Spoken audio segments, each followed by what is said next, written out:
श्री राम जय राम जय जय राम। श्री राम जय राम जय जय राम। श्री राम जय राम जय जय राम। श्री राम जय राम जय जय राम। श्री राम जय राम जय जय राम। श्री राम जय राम जय जय राम। श्री राम जय राम जय जय राम।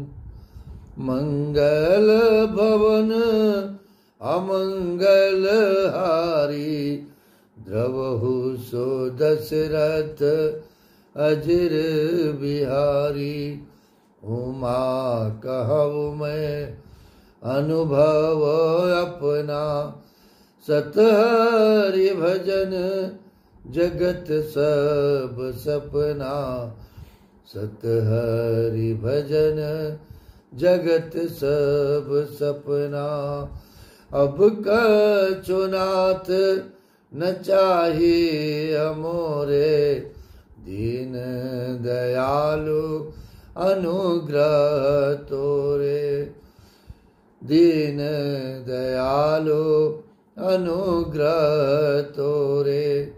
तो क्या करे प्रभु, क्या करे दीनानाथ, कि जेहि विधि नाथ होए हित मोरा।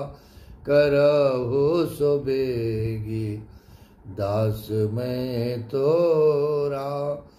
जेहि विधि नाथ होए हित मोरा। करहु सो बेगी दास मैं तोरा। अब प्रभु कृपा करहु ये भांति, सब तजि भजन करहु दिन राति। सब तजि भजन करहु दिन राति। सिय राम मैं सब जग जानी, करहु प्रणाम जोरे जोग पानी। करहु प्रणाम जोरे जोग पानी। ये सीताराम चरण रति मोरे। सीताराम चरण रति मोरे। अनुदीन बढ़ऊ अनुग्रह तोरे। जय जय जय हनुमान गोसाई, कृपा करहु गुरु देव की नाई। कृपा करहु गुरु देव की नाई।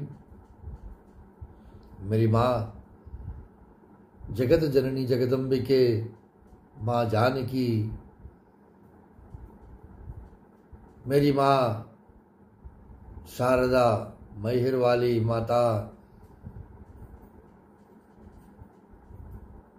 माता की कृपा इस जीवन पर अपार है। और ये आनंद माँ की कृपा से ही जीवन में प्राप्त हो रहा है। सद्गुरुदेव जी की कृपा, संतों की कृपा से यह जो मन का आनंद है, जो जीवन का आनंद है, हम सभी नित्य प्रति प्राप्त कर रहे हैं। ये मेरे प्रभु सरकार कनक बिहारी सरकार की कृपा, मेरे रामलला सरकार की कृपा है और सभी संतों का आशीर्वाद है।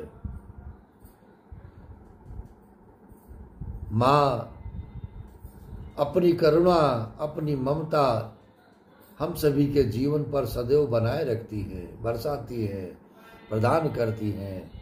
माँ का वरद हस्त सदैव बालक के ऊपर रहता है और उस माँ की कृपा के बिना ये संसार में आना ही असंभव है। संसार में माँ जब अपनी करुणा बरसाती है, अपनी करुणा अपना प्रेम प्रदान करती है, तभी बालक इस जगत में जन्म लेता है। और माँ की कृपा के लिए कोई भी आज तक उस माँ के ऋण से पूर्ण नहीं हो पाया है। अगर माँ ने ममता लुटाई न होती, अगर माँ ने ममता लुटाई न होती, तो करुणामयी माँ कहीं न होती, तो करुणामयी माँ कहीं न होती। अगर माँ ने ममता लुटाई न होती, तो करुणामयी माँ कहीं न होती, तो करुणामयी माँ। माँ की करुणा का कितना बखान किया जाए, कितना गुणगान किया जाए, सो कम है। उस माँ की कृपा, उस माँ की छत्र छाया हम सभी के जीवन पर सदैव बनी रहे। आइए माँ की याद के साथ में जगत जननी जगदम्बिके माँ जानकी के इस चरित्र से हमें क्या शिक्षा प्राप्त होती है और क्या क्या हम ग्रहण करते हैं, यह कृपा आज के इस प्रसंग में हम सभी प्राप्त करेंगे।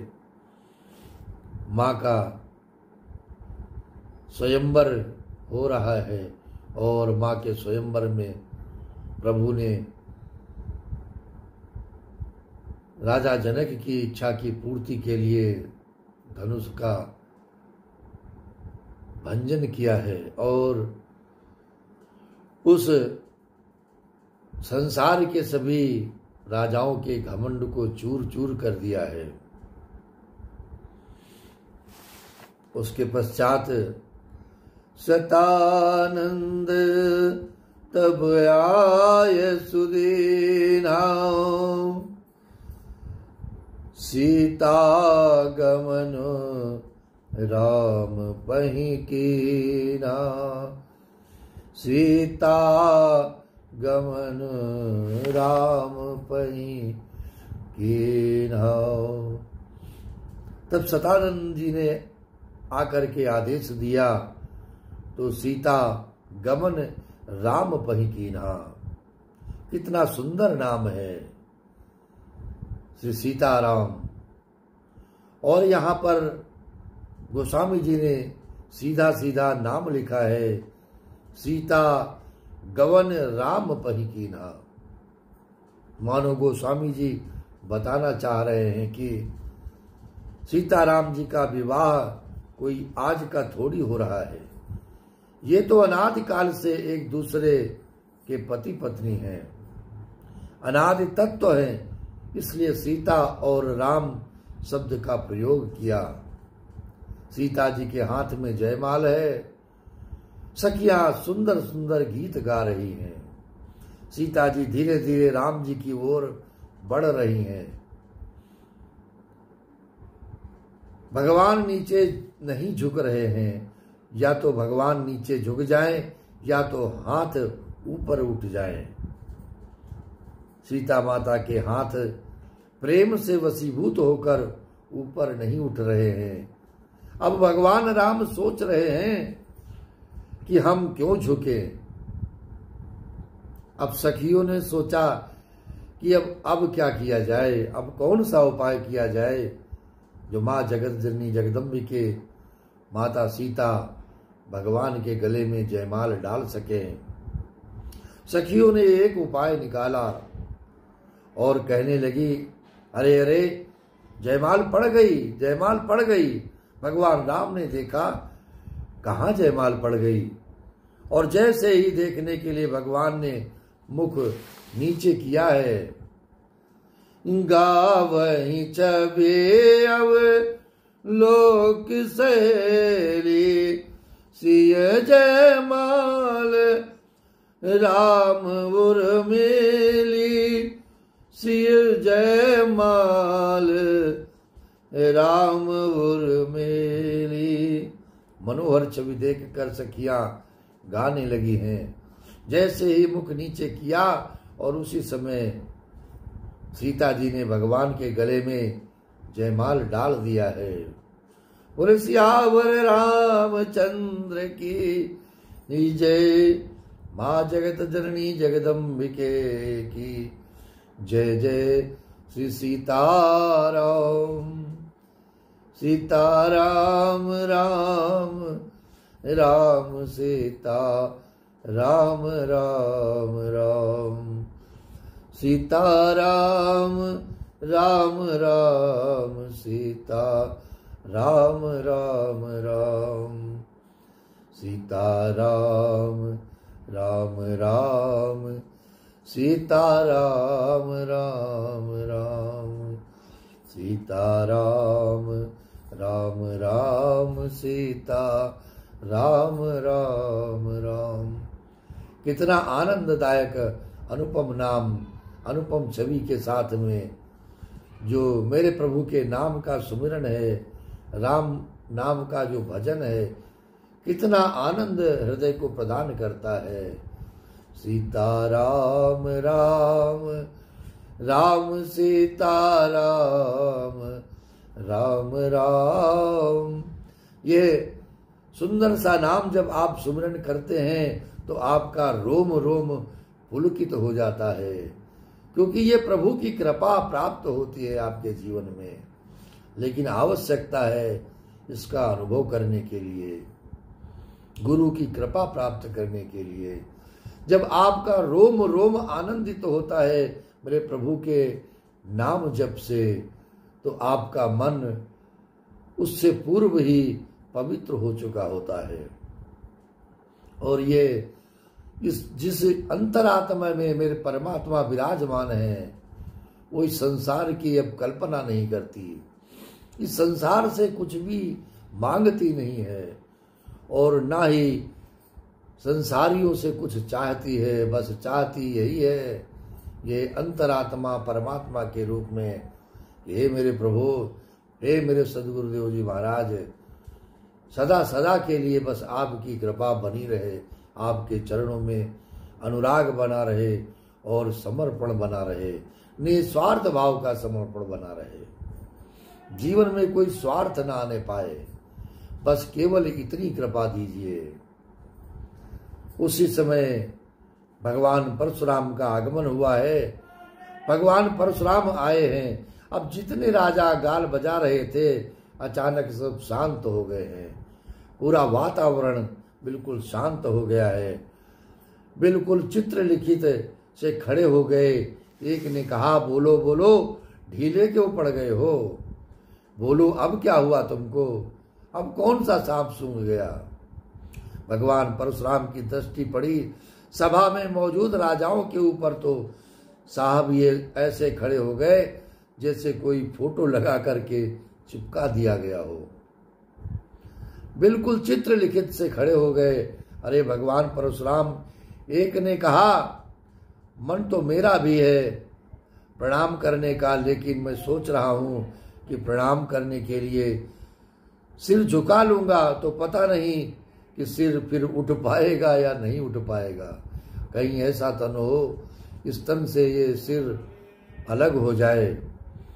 और इतना क्रोध में लग रहे हैं, भाई प्रणाम तो करना ही पड़ेगा। अच्छा तो चलो दूर से ही हम सभी प्रणाम कर लेते हैं। पितु समेत कही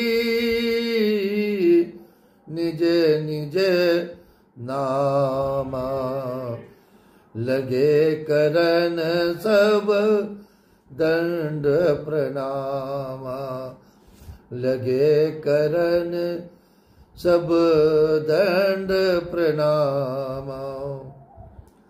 सब अपने अपने पिताजी का नाम लेते हैं और भगवान परशुराम को दंडवत प्रणाम कर रहे हैं। भगवान परशुराम स्वभाव से भी जिसकी ओर देख लेते हैं सोचता है बस मेरी आयु अब समाप्त हो गई है, अब इस संसार में मेरे प्राण बचेंगे नहीं। जे ही सुभाए चित वही तो जानी, सो जान ये जनो आए कुटानी, सो जान ये जनो आए कुटानी। तब जनक जी ने सीता जी को बुलाया और प्रणाम करवाया और भगवान परशुराम ने आशीर्वाद दिया है, सौभाग्यवती भव। जनक जी महाराज प्रसन्न हो गए, धन्य हो महाराज। बस यही आशीर्वाद तो ये मन चाहता था। सीता जी को तुरंत विदा किया। उसके पश्चात विश्वामित्र जी ने देखा और दौड़ पड़े और भगवान परशुराम जी ने कहा, अरे ब्रह्म ऋषि विश्वामित्र, और दोनों एक दूसरे को हृदय से लगा लिया है। विश्वामित्र जी भगवान परशुराम के फरसे वाले हाथ को दबा लेते हैं और गले लगते हुए भगवान श्री रामचंद्र जी से कहते हैं कि राम आओ, भगवान परशुराम को प्रणाम करो। भगवान श्री राम और लक्ष्मण जी ने परशुराम जी को प्रणाम किया है और विश्वामित्र जी ने परशुराम जी का फरसे वाला हाथ दबा रखा है। पश्चात विश्वामित्र जी ने कहा, ठीक है राम, अब तुम जाओ। भगवान श्री राम को देखते ही परशुराम जी महाराज की तो समाधि लग गई महाराज। उनके स्वरूप को देख करके समाधि लग गई। तो राम ही चेतये रहे तकिलोचन, राम ही चितई रहे तकिलोचन, रूप अपार मार मद मोचन, रूप अपार मार मद मोचन। भगवान ने उस स्वरूप को देख करके परशुराम जी को एक क्षण के लिए, परशुराम जी का जो क्रोध था वो एक क्षण के लिए सारा समाप्त हो गया है क्रोध। लेकिन जब धनुष के टुकड़े को देखा तो धनुष के टुकड़े को देखते ही भगवान परशुराम को पुनः क्रोध आ गया है। देखिए धनुष खंड है और भगवान श्री राम है अखंड। जब अखंड पर दृष्टि पड़ती है तो क्रोध चला जाता है और जब हमारी दृष्टि खंड पर पड़ती है, खंडित होती है दृष्टि, संशय में दृष्टि रहती है तो क्रोध होता है, क्रोध उत्पन्न होता है। इसलिए इस मन का जो संशय है, इस मन का जो भाव है, जो इस मन का जो हमेशा किसी डर में जीता है संसार में, चाहे वो मृत्यु का भय हो और चाहे वो किसी के क्रोध का भय हो, उसे त्यागना पड़ेगा। क्योंकि जो भय है उस भजन में बाधक है। किसी भी प्रकार का भय, झूठ का भय भी हमारे शरीर के लिए बहुत हानिकारक है। यदि हम एक भी झूठ इस संसार में, इस माया रूपी संसार में बोलने का प्रयास करते हैं तो उसको मिटाने के लिए हजारों झूठ हमें बोलने पड़ेंगे। और होगा क्या कि उस झूठ की जो नगरी है उसका भय हमें हर क्षण सताता रहेगा कि कहीं कोई सत्य जान न ले। इसलिए प्रयास जीवन में एक हो कि मेरे प्रभु श्री राम जी के जैसा चरित्र, सत्य का मार्ग, सत्य बोलना, सत्य का अनुगमन करना और सत्य के मार्ग पे चलने का प्रयास करना, लेकिन कठिन तो बहुत है, क्योंकि सत्य का मार्ग किसी को अच्छा नहीं लगता है और किसी को आपके अनुकूल नहीं चला सकता, क्योंकि सत्य सभी को हजम नहीं होता है। सत्य तो सत्य रहता है, वो जीवन आजीवन सत्य रहेगा। हमारा प्रण होना चाहिए कि हमारे इस मुख से और हमारे इन हाथों से कोई असत्य मार्ग न हम चुने और न असत्य वाणी शब्द बोले, और वाणी से असत्य बोलने से क्रोध उत्पन्न होता है। और इस जीवन का जो सबसे बड़ा हानिकारक मार्ग है वो है क्रोध। उसे जीवन में अगर नहीं पाना है, किसी से ग्रहण नहीं करना है, तो हमें सत्यता पे चलना पड़ेगा, झूठ को त्यागना पड़ेगा। भगवान परशुराम जी ने जनक जी की ओर देखा और कहा, अतिरि से बोले बचन कठोरा, कहु जड़ जनक धनुष कै तोड़ा। ये इस धनुष को किसने तोड़ा है? रे मूर्ख जनक बता धनुष किसने तोड़ा। सुनकर के जनक जी महाराज अत्यंत भयभीत हो गए हैं। अति डरु तरु देत नृप नाही, अति डरु तरु देत नृप नाही। जनक जी महाराज को भगवान परशुराम ने कहा, बताओ भगवान भोलेनाथ के पिनाक को किसने तोड़ा है? नहीं तो जहां तक तुम्हारा राज्य है, मैं इस राज्य की पूरी धरती को उलट पलट कर दूंगा।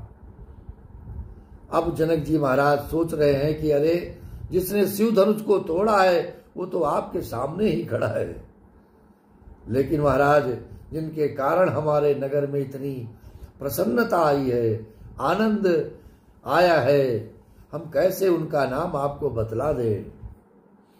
क्योंकि जो ये जीवन में जो ये क्षण मिले हैं, ये जो पल मिले हैं, ये संतों की कृपा से ही मिले हैं। भगवान श्री राम तो परशुराम जी के सामने ही खड़े हैं, लेकिन परशुराम जी महाराज को लग रहा है क्या, अरे ये तो बच्चा है, ये तो अपने पिता के कंधे पर बैठकर आया होगा यहाँ। जैसे बच्चे मेला देखने जाते हैं, किंतु जिसने शिव धनुष को तोड़ा होगा वो तो कहीं अकड़ करके खड़ा होगा, गर्व के साथ खड़ा होगा। भगवान श्री राम की 15 वर्ष मात्र की तो अवस्था ही थी। भगवान राम को देख करके परशुराम जी को विश्वास नहीं हो पाया कि इन्होंने ही धनुष को तोड़ा होगा। भगवान ने देखा कि जानकी जी भयभीत हो रही हैं और सारी सभा भयभीत हो गई है। भगवान श्री राम परशुराम जी से कोमल वाणी में बोलते हैं कि नाथ संबोधन भंज निहारा, नाथ संबोधन भंज निहारा। ओ एक दास तुम्हारा, हो एक दास तुम्हारा। नाथ संबोधनु भंज निहारा, हो एक दास तुम्हारा, हो एक दास तुम्हारा। तब भगवान श्री राम के मन में न तो हर्ष है और न किसी भी प्रकार का विषाद है। भगवान श्री राम परशुराम जी से कह रहे हैं, नाथ भगवान शिव के धनुष को तोड़ने वाला तो कोई आपका दास ही होगा। धनुष को तोड़ने वाला तो धनुष के टूटते ही चला गया था। अब आपके सामने केवल आपका दास खड़ा है। और राम जी का भाव है कि जब तक कर्म कर रहे हो तभी तक कृतित्व का अभिमान रखो कि हमने किया, ये कार्य हमने किया है। हम न करते तो कभी ये कार्य पूर्ण न होता, क्योंकि इसमें अहंकार की बू आती है और अहंकार सदा सर्वदा आपका ही अनिष्ट कराता है। इसलिए मेरे प्रभु कहते हैं कि कृतित्व का, कर्म का, सत्कर्म का अभिमान कभी नहीं करना चाहिए। जो मेरे प्रभु ने इन हाथों से, इस शरीर से, इस वाणी से जो भी सत्कर्म करा लिए, ये उनकी कृपा है, ये संतों की कृपा है, ये सदगुरु की कृपा है। इसमें हमारा कुछ भी नहीं है। जो हो गया सो हो गया। और जैसे ही कर्म पूर्ण हो जाए, कर्तव्य के अभिमान से हमें मुक्त हो जाना चाहिए। नहीं तो होता क्या है, अक्सर यही हम सभी ने देखा है कि उस कर्म की गठरी को हम अपने सर पर रख लेते हैं और पूरे जीवन उसको ढोते रहते हैं। कभी भी कहीं मौका आया, अवसर आया, हमने किया, हम न करते तो ये कार्य पूर्ण न होता। ये स्वभाव हमें बदलना चाहिए। इस स्वभाव को हमें छोड़ना है। ये तो प्रभु की कृपा थी जो ये सत्कर्म मेरे हाथों से हो गया। मैं तो केवल निमित्त मात्र था उस वक्त का, उस समय का, जो वो समय हमारे जीवन में किसी की कृपा से हमें मिला था। वो सत्कर्म हमने किया तो वो कोई न कोई वो सत्कर्म हमसे कराना चाहता था। हमें निमित्त मात्र बना करके ये अवसर हमारे जीवन में प्रदान किया है। और इसीलिए भगवान श्री राम कह रहे हैं कि शिव धनुष को तोड़ने वाला आपके सामने खड़ा ही नहीं है। शिव धनुष को तोड़ने वाला तो कोई एक आपका दास ही रहा होगा। किंतु भगवान की भाषा परशुराम जी के समझ में नहीं आई। भगवान परशुराम जी महाराज श्री राम से फिर कहते हैं कि सेवक सो जो करे सेवकाए, अरे करनी करिय लराए। सुनहु राम जय शिव धनु तोरा, सुनहु राम जय शिव धनु तोरा। सहस बाहु सम सोरिप मोरा, सहस बाहु सम सोरिप मोरा। सहस बाहु तम सोरिप मोरा।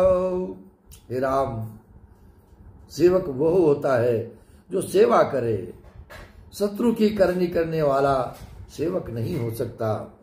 हे राम सुनो, जिसने भी शिव धनुष को तोड़ा है वो सहस्त्रबाहु के समान मेरा शत्रु है। उसे मेरे सामने कर दिया जाए, नहीं तो हे जनक, जहां तक तुम्हारी पृथ्वी है मैं तुम्हारे पूरे राज्य को उलट पलट कर दूंगा। भगवान परशुराम के क्रोध को जब कपटी राजाओं ने देखा तो कपटी राजा जहां तहां प्रसन्न होने लगे हैं और कहने लगे कि देखा, हम तो पहले ही जानते थे कि गुरु का धनुष टूटेगा तो चेला अवश्य आएगा। अब लो और तुड़वा लो धनुष।